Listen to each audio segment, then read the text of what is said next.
Oh my God. Insane. Okay.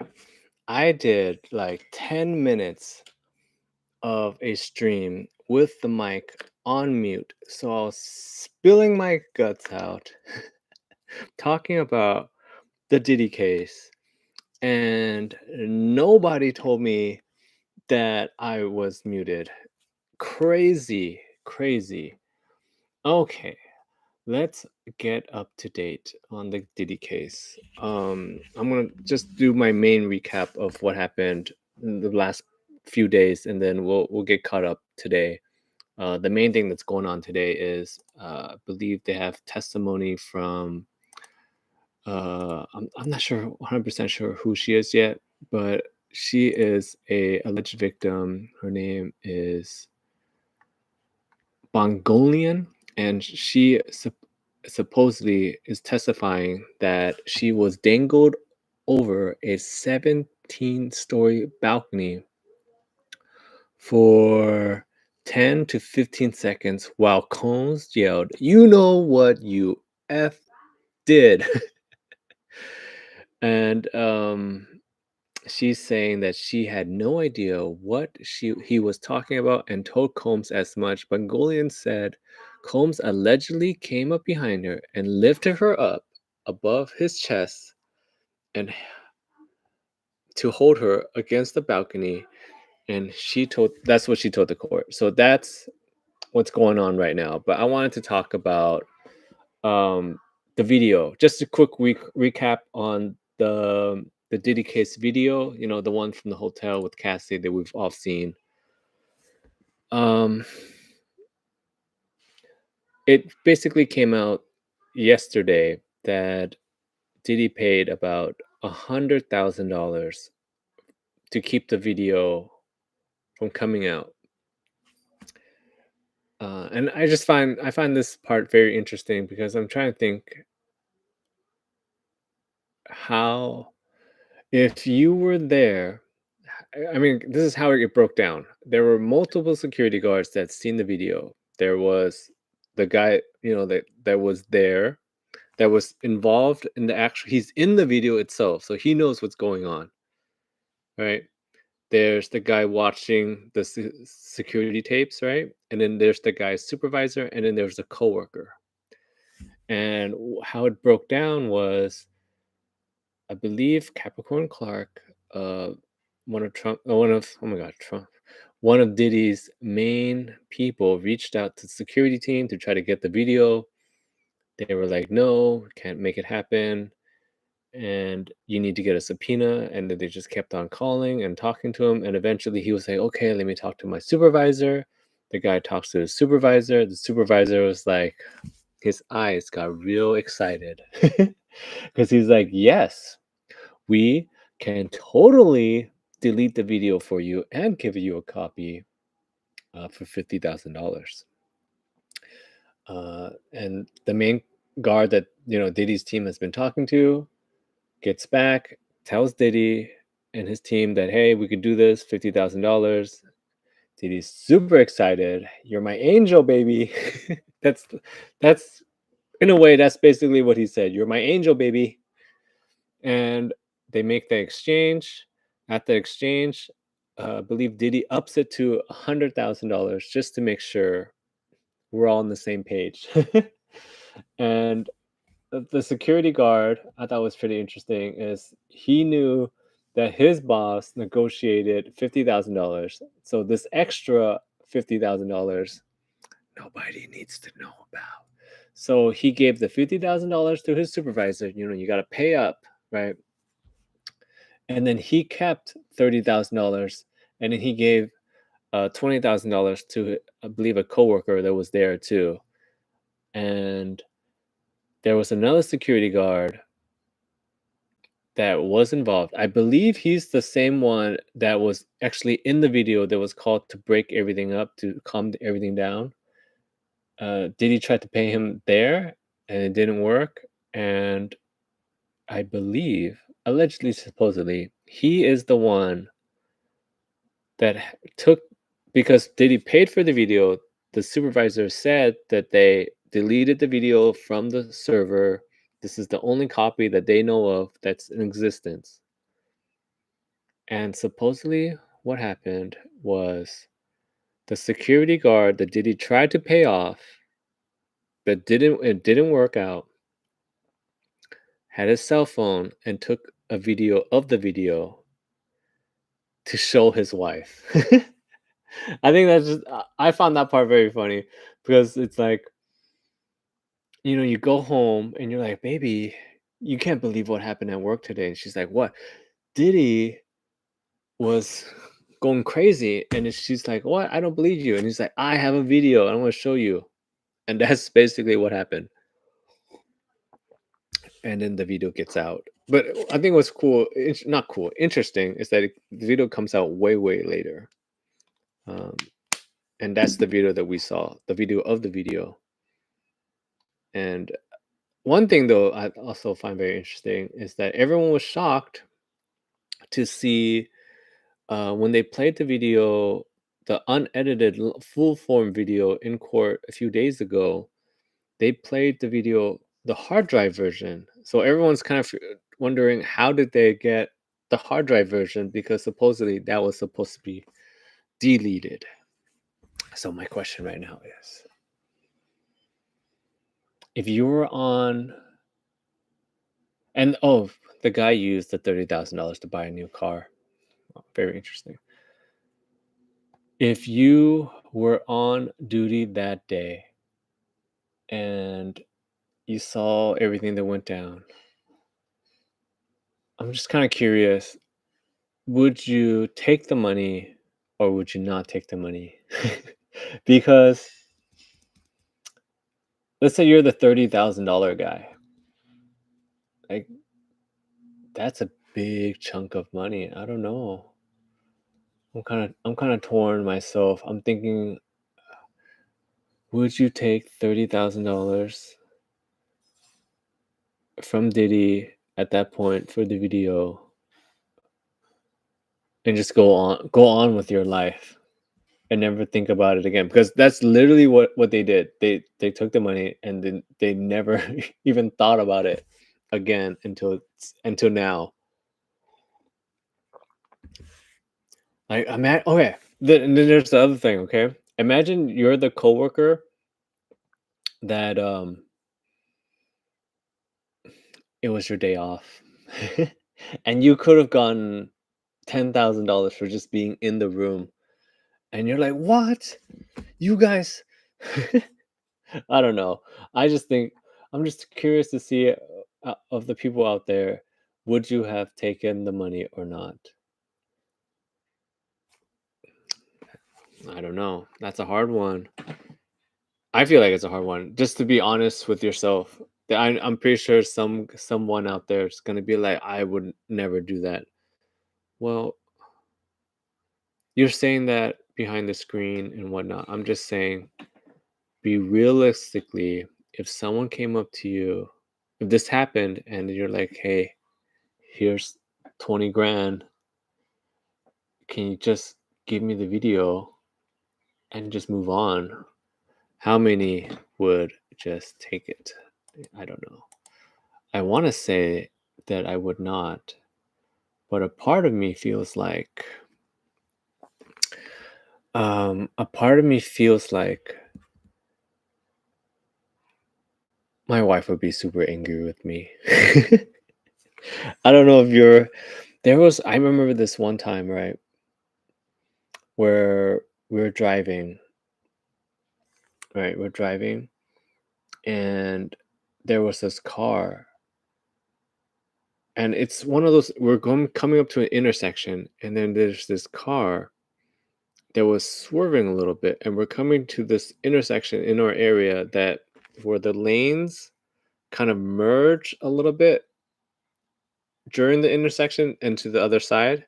So it's like three, let's just say there's four lanes, and then when you get to the other side of the intersection, it becomes three lanes.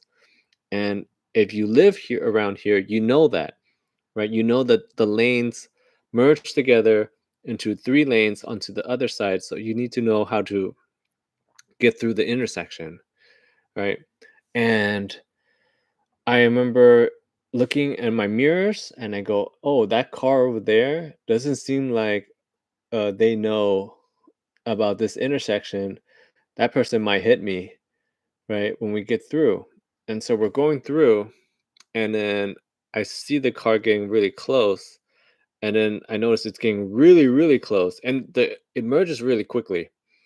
And then so I swerve a little bit. I do and then once I notice that this car was about to hit me, I do a quick like swerve, right, to avoid that car from hitting me, and then I just go on. And my wife was super, super pissed off because she was like, "You made my neck hurt. And when you swerved, you totally could have hit somebody else, and then it would have been your fault. You should have just let that car hit you." And that I was like, "What? That's crazy. I made a quick judgment to not get hit." And but her thought process was, I mean, it's totally valid. If that person hit me when we were going through, it would have been that person's fault, right? And then you could do the whole, "Oh, I'm hurt," and then the lawyers come out, and then you get a settlement from the insurance company. Everyone goes on their business, right? But her logic is, and it would have been that other person's at fault auto accident, right? But if I swerve to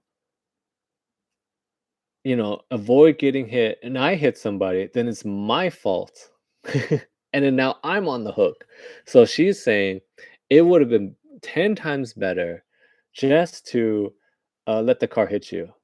So, what do you guys think about that scenario?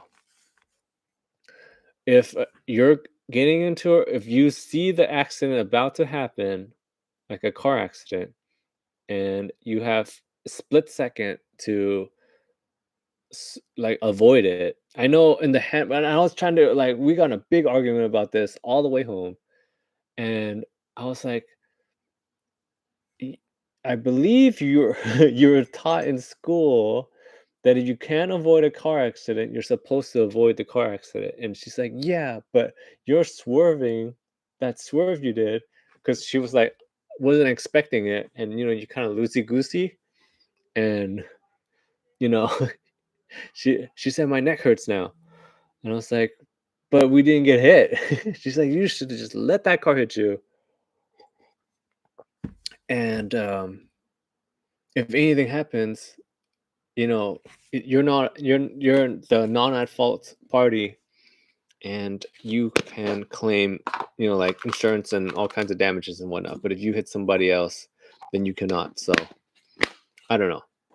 Who do you think is in the right there? I at the time felt like I was right, but you got to do that husband thing and just let her have it. It's not a battle that's worth fighting. All right.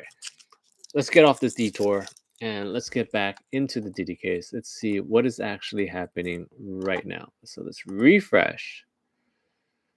Let's refresh. Okay, let's see a summary of what's going on today. Okay, blah blah blah. No, no, this is not the right summary. I'm looking for a summary of what is going on exactly right now in the case,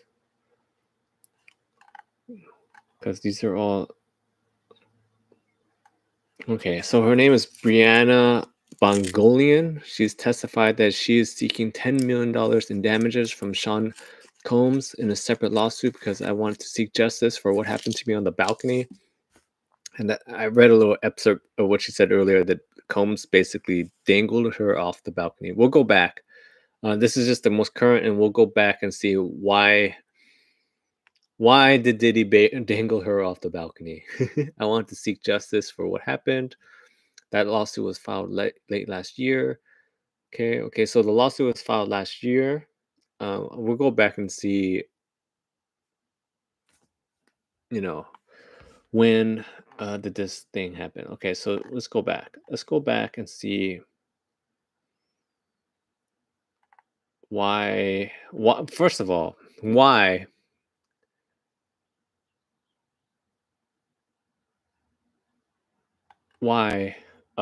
he dangled her.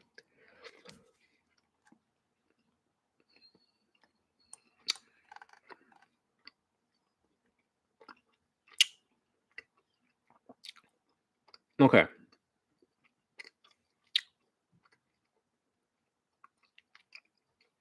So this happened in 2016.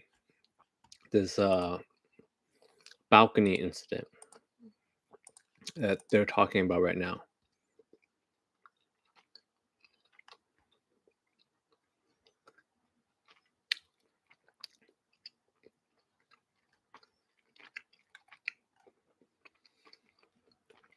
Okay.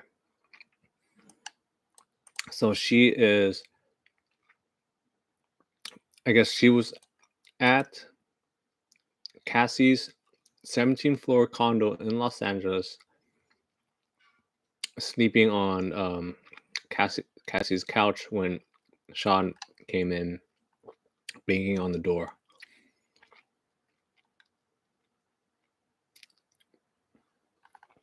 Very interesting. I know this has been debated quite a bit now online and everywhere, but I guess we should mention it just a little bit that a lot of this stuff happened so long ago, and now everyone is coming out because, I mean, the defense in a way does bring up a very good point that she is suing right now, um, Sean Puffy Combs. I hate the name Diddy, by the way. Can we just go back calling him Puff Daddy? I don't know why he changed his name, but Diddy sounds terrible. He realistically he should go. The diddler is a real thing right now, so he should go back to Puff Daddy.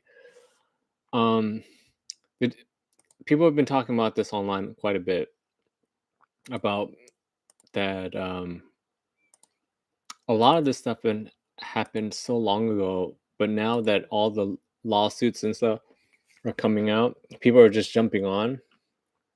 I mean, I can totally see that where they're like, "Oh, he's settling cases," because I believe they brought this up uh, yesterday as well.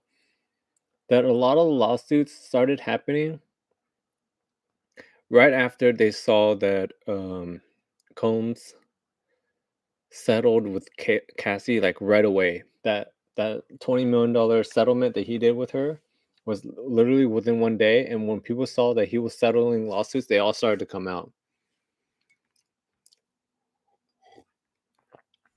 You know, so it's just kind of odd. I don't know. Do you guys find it odd at all that a lot of these people are coming up now when this happened like 10 plus years ago? Okay, just to paint the picture though, this Brianna Bongolian, girl lady, is about 5'1", weighing about 115 pounds. So, I mean, I guess. Okay, let's get himself into it. Ooh, this is getting crazy. All right, let's go. Let me go back to how. Okay, let's just read some recaps. Okay, here we go. She's taking the Brianna Bongolian takes the witness stand. Okay, government calls Ventura's friend. That's who she is. She's her friend. Okay, so let's see. Bongolian says she has night terrors after Combs allegedly dangled her from the balcony. So I guess her main thing that she's going to be talking about is that day where I guess Combs went over to Cassie's apartment. Okay, let's see. But Golian testified that Combs held her over a 17-story balcony in 2016 before throwing her onto the balcony's furniture. The mental effects of the assault left her with night terrors, she told the court. She added that there were times where she would scream in her sleep. Ventura mentioned the balcony incident without naming Bongolian in her 2023 lawsuit against Combs. You see, this is what I'm talking about, where we found out that Bongolian has a lawsuit against Combs as well. She's Cassie's friend. She filed her lawsuit after Cassie, seeing that she got that big settlement. She's like, "Girl, I could totally see where this is going. Girl, get yourself a lawyer. He's writing checks. It's happening." Ventura also testified about the incident while on the witness stand last month. Okay, so Cassie talked about this. So I guess they're bringing her in to kind of like add some more details and back up Cassie's story on everything as well. So okay. Bangolian testified she witnessed Combs throw a knife at Ventura during the violent outburst at her apartment. Okay, she doesn't know the exact year when this unfolded, but said it happened in the middle of the night at Ventura's place in Los Angeles. Ooh, but this is interesting. Ventura picked up the knife and hurled it back at Combs, the witness said. Both their throws missed. Cha-cha! Very interesting. Have you guys ever been there before that you get so angry, and at the minute that you're like about to do something that you're gonna regret, you realize you're gonna regret, but you're still committed to doing the act? And so I'm just thinking about that. He's like, ugh, and he's like, oh my gosh, it's just time stop. And he's like, oh my gosh, if I throw this knife and it hits him or her, uh, we're gonna be in big trouble. So you're like, ugh, and I'm guarantee you that's exactly what happened. Okay, Combs called himself the devil and said that he could her. The witness says, okay, one interaction, but Golding recalls while on the witness stand the moment in which Combs allegedly told her something along the lines of, okay, I am the devil and I can kill you. She told the court that she was terrified. And but Golan also testified that he had taken the white powder at the time of the incident. This is where the the defensive like objection. How did you know? And she'll be like, I saw him. Okay, let's see. Okay, so now that in the recess, I'm going to try to go through this quickly so we can catch back up. Courtroom has returned. She's still on the stand. Okay, this is the part where she's testifying that she was dangled over a 17-story balcony for about 15 seconds.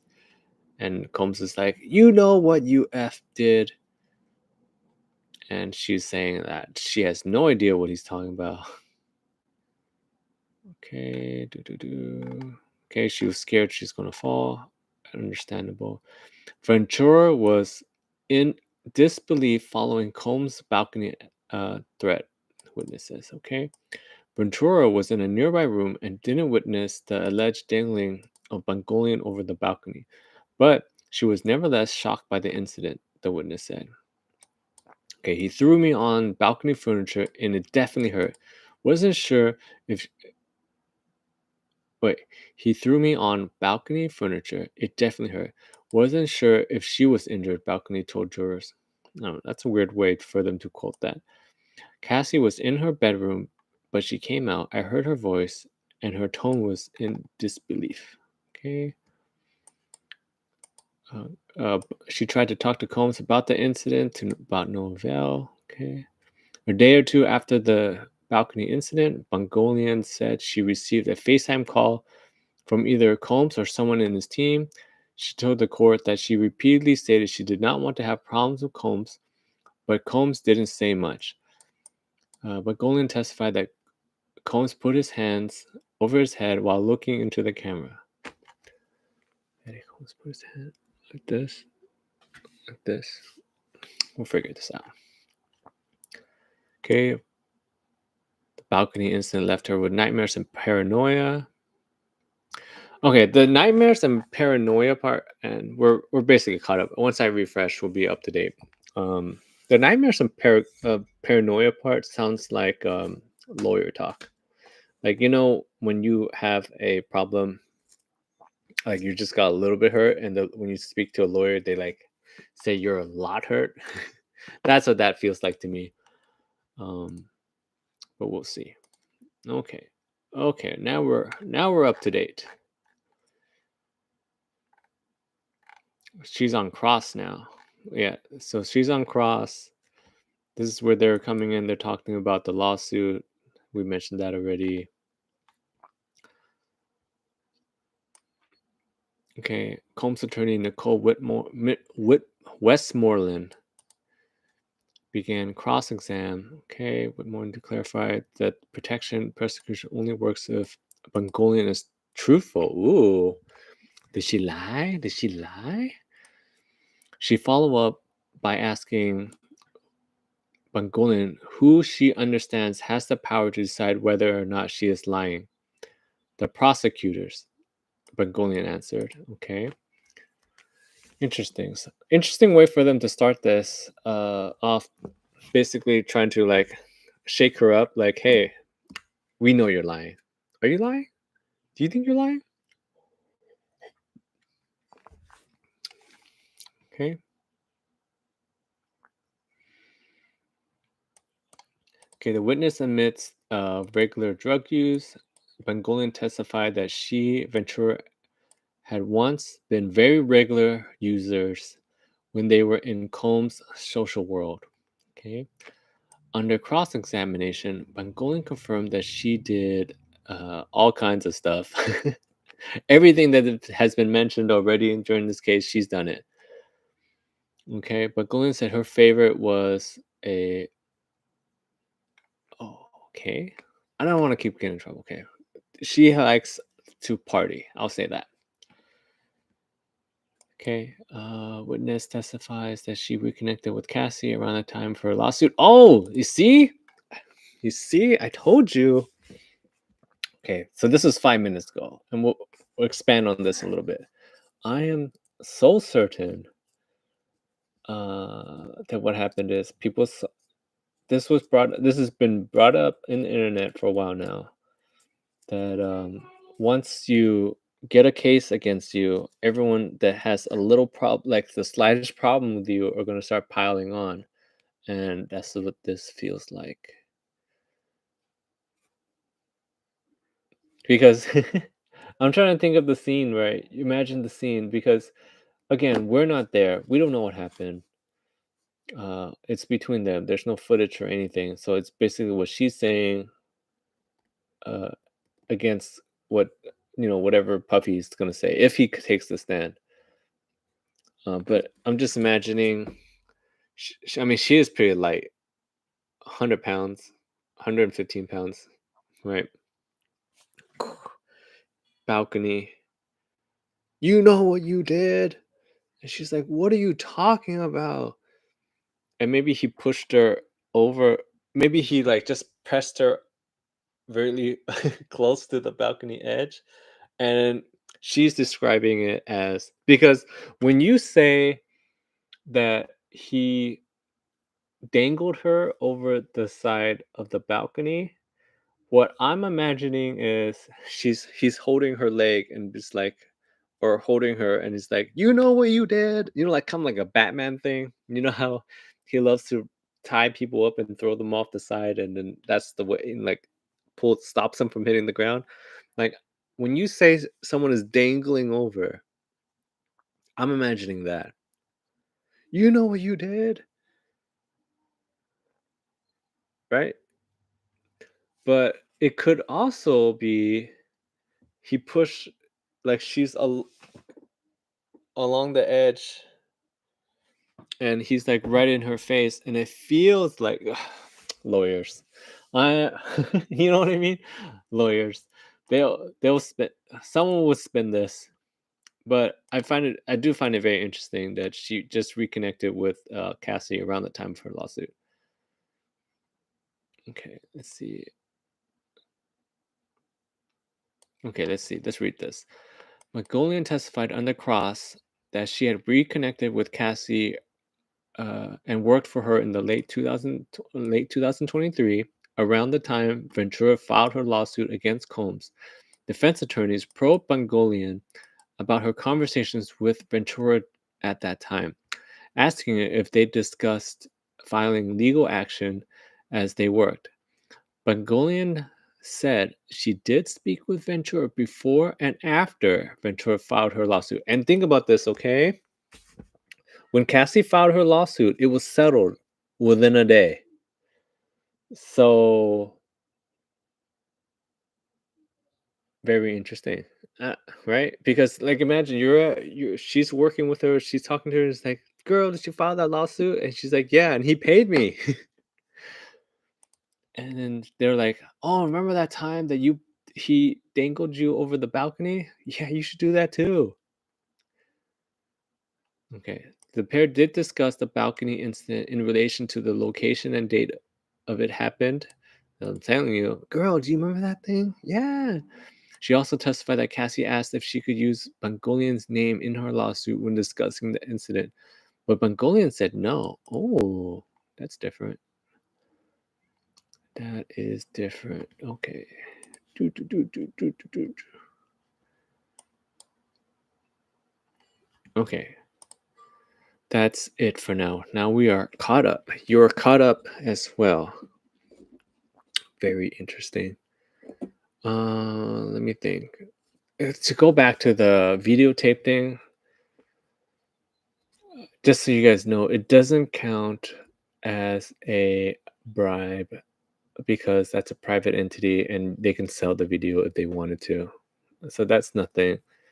Oh, and I believe yesterday they had the CFO. I think he CFO COO of Diddy's empire on. There was one line that I thought it was really interesting. Or at least I found it very funny. Is that at least once or twice a year they would meet up, right? Diddy would meet up with his CFO, and then they would do forecasts and stuff, right? And I don't know. I thought this was interesting. Like you're talking to CFO and his job because how it worked was Diddy would buy stuff or his team would buy stuff with the credit cards, and the money would go and someone would have to double check it and everything, and then they pay it down, whatever, right? Um, just imagine he's the CFO sitting down with Diddy, and he sees baby oil charges on the credit cards, right? And he's like, "What is all this for?" And then, because he's alleging he didn't know any of his other stuff was happening. His job is to run the company and make sure it goes and has money and everything, and move money around. And he said most of the time, a lot of the stuff gets moved into a lot of the expenditures is moved into petty cash, and then petty cash is daily spending or just small amounts for them to use, and so that's how they would get money out to do certain things. And when I heard the part about he would sit down with this CFO financial guy for the company, and they would forecast or just plan ahead and try to run the company efficiently or whatever life. Um, and if they're buying baby oil on the credit cards, he's gonna see this and he's like, "This is a lot of baby oil." What would make more sense, Diddy? And Diddy be like, Sean would be like, "What? If we bought this in bulk?" And maybe that's why there was so much baby oil everywhere, because the financial guy saw how much baby oil that they were using, and then he was like, it will make more sense if we just bought this in bulk and you can just have like several thousands of bottles." That's because sounds totally what a financial guy would do. Um, I mean, that's what I would do if I was a finance guy and I'm going through and I'm seeing that you're buying 5, 6 bottles every other day, and you just do the math real quick and you're just like, hey, you're buying 5 bottles of baby oil every day. That's like 150 bottles a month, you know? And then you're like, oh my gosh, it's like 1,000 bottles a year that you're using. And you're paying full price? That's crazy. What will make more sense, Sean? Can I call you Sean? is if we just bought 1,000 bottles up front, negotiate the prices down. That would save so much money. You would save credit card fees. You would save money on the actual product itself because you get it at a better price per ounce. You know, I bet you that. So when I saw that, that's what they said, that he has a meeting with Diddy and they go over the finances. That's literally the first thing that popped in my head. Like, it's his fault that he got caught with thousands of bottles of baby oil. Uh, I don't know. That reminds me. Yesterday, I went grocery shopping with the wife, and I guess she did not know this, but at least in Stater Brothers, I think most grocery stores have this. If you actually look on the price of the whatever you're buying, it tells you. Like, if say you're saying you're getting milk, it tells you how much it costs per ounce. So she was like debating between getting a big or small one. I was like, "Oh, just get the big one." But then she was like, "The orange, this one's on sale for 5.99 or 4.99 or something," and the big one says it costs like $10 or something like that, or $11, whatever. I forgot how much it costs. And she's like, "But this one's on sale." And I'm all like, "Yeah, but look at the cost per ounce." And she's like, "What?" "Yeah." And then I told her to take a closer look at the price tag, and in the corner it tells you like 7 cents per ounce, 9 cents per ounce, whatever. And I was like, "So yeah, even if this thing's on sale per ounce, it's still cheaper to get the other one." And she's like, "What?" And then we went to the sugar aisle, same thing. And I was showing her, like, "See, it tells you per ounce or per gram or whatever, how much these things cost." I don't know. All right, that's it today. We're all caught up on the Diddy case. We'll see what happens tomorrow. Thank you for hanging out with me.